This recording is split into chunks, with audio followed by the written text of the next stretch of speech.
Chers internautes, bienvenue dans votre émission NSUP Talent, une émission qui va aller à la rencontre des talents cachés de NSUP Afrique. Et pour ce nouveau numéro, nous allons voir Siga Ndiaye. Mademoiselle Siga, comment vous allez? Bonjour, bien et vous? Voilà Siga, vous êtes team leader d'Inactus NSUP Afrique et votre groupe a été, comment je peux dire, sacré champion du concours national d'Inactus. Racontez-nous un peu cette aventure. Déjà, bonjour à tout le monde. Je m'appelle Siga Ndiaye. Je suis étudiante en master en marketing communication à NSUP Afrique. C'est un réel plaisir d'être là pour participer à ce numéro de NSUP Talent. Donc oui, j'ai été en 2015 team leader de l'équipe Inactus NSUP, la première équipe de Inactus de NSUP Afrique. Et on a été sacré champion national du concours et on a représenté le Sénégal au niveau international. Oui, exactement. Donc, ce fut une très belle expérience humaine déjà, parce qu'on a eu à travailler et à collaborer avec des personnes vraiment extraordinaires qui avaient vraiment un potentiel énorme. Et je pense que c'est après un dur travail, tout au long de 9 mois, à travers la compétition, pour la préparation de la compétition nationale, que beaucoup de relations se sont façonnées. Ça a ouvert beaucoup de portes. Oui, bien sûr que ça a ouvert des portes parce que ce n'est pas une mince compétition, c'est une compétition qui se fait au niveau international où 36 pays se rencontrent pour la Coupe du Monde. Donc ce n'est pas une petite compétition, on va le dire, et effectivement ça a ouvert beaucoup de portes. Voilà, merci. Et maintenant, on va entrer dans le vif du sujet. Je vois que vous avez amené des chaussures et vous allez lancer votre marque. Vous l'avez déjà lancé en fait, oui. Sisi Choose. Effectivement. Pourquoi l'entrepreneuriat d'abord? Oui, je pense que si on dit Siga, les gens qui connaissent ma personne sachent que j'ai une petite fibre entrepreneuriale, que ce soit dans l'entrepreneuriat social ou que ce soit dans l'entrepreneuriat en tant que tel. Je me suis activée depuis très longtemps et je pense que c'est ce qui m'a poussée à me dire pourquoi ne pas réaliser moi ce que je voudrais faire. Vu que j'adore les chaussures, et très souvent, j'avais des copines, des amis qui me demandaient très souvent où est-ce que tu as acheté telle paire de chaussures, qu'est-ce que tu portes, etc. Donc je me suis dit que c'était une très belle opportunité à saisir.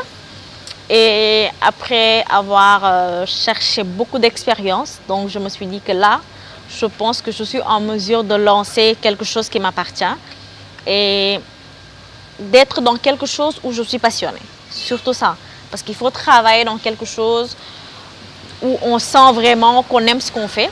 Et c'est dans ce sens-là que j'ai décidé de lancer ma marque de chaussures qui s'appelle Sisi Choose.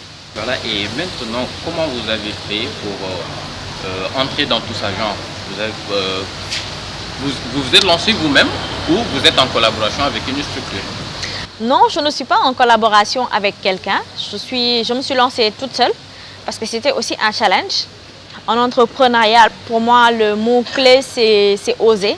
Il faut d'abord oser faire des choses. C'est un risque parce qu'on se lance dans quelque chose qu'on ne connaît pas, qu'on ne maîtrise pas.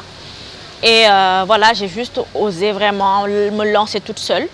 Et c'est ce que j'ai fait. Je ne suis pas en collaboration avec d'autres structures ni personne. Je me suis dit que c'était une aventure à vivre d'abord toute seule.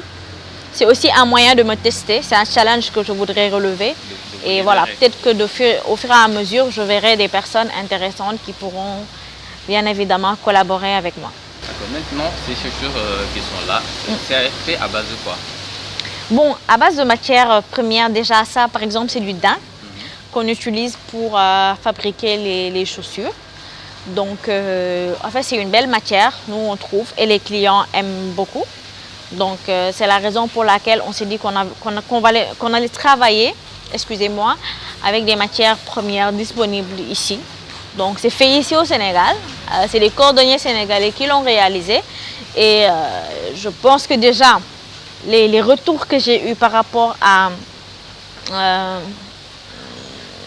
mes clientes qui me disent, qui ont acheté les chaussures et qui sont satisfaits et qui ne sont même pas au Sénégal. Donc, je me dis qu'il y a quand même de la matière à valoriser au niveau du Sénégal. D'accord, donc si à bien vous entendre, la marchandise elle ne se limite pas seulement au niveau local. Non, j'avoue que dès que je me suis lancée, alhamdoulilah, la majeure partie de mes commandes sont des personnes qui sont de l'extérieur en fait, qui veulent soutenir SIGA en tant que tel, mais qui veulent aussi soutenir le Made in Sénégal parce que c'est une fierté pour tout le monde de lancer quelque chose qui vient de nous-mêmes, que nos cordonniers ont fait eux-mêmes ici au niveau du Sénégal et de pouvoir l'exporter au-delà des frontières. Donc je pense que ça c'est une fierté.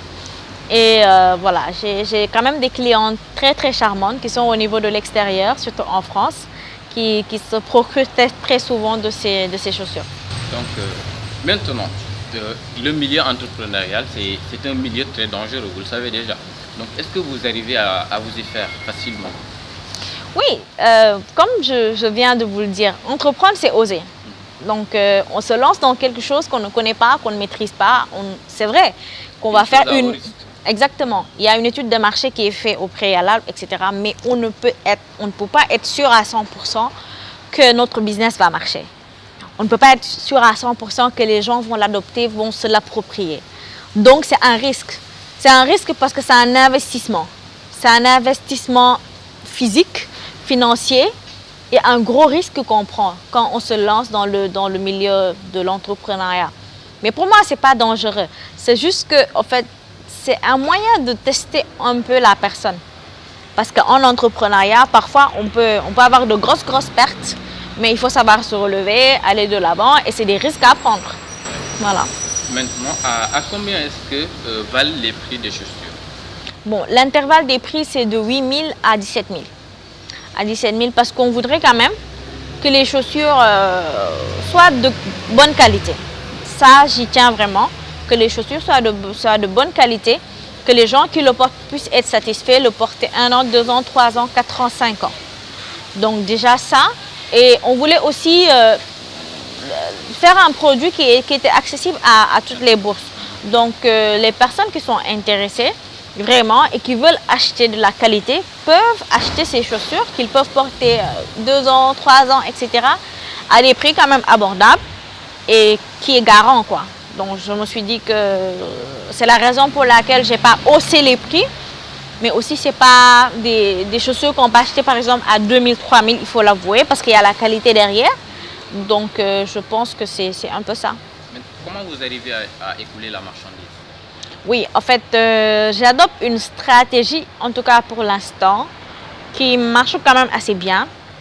C'est-à-dire qu'à travers la collection, par exemple, qu'on sort par période, il y a des gens qui sont intéressés et te font des commandes.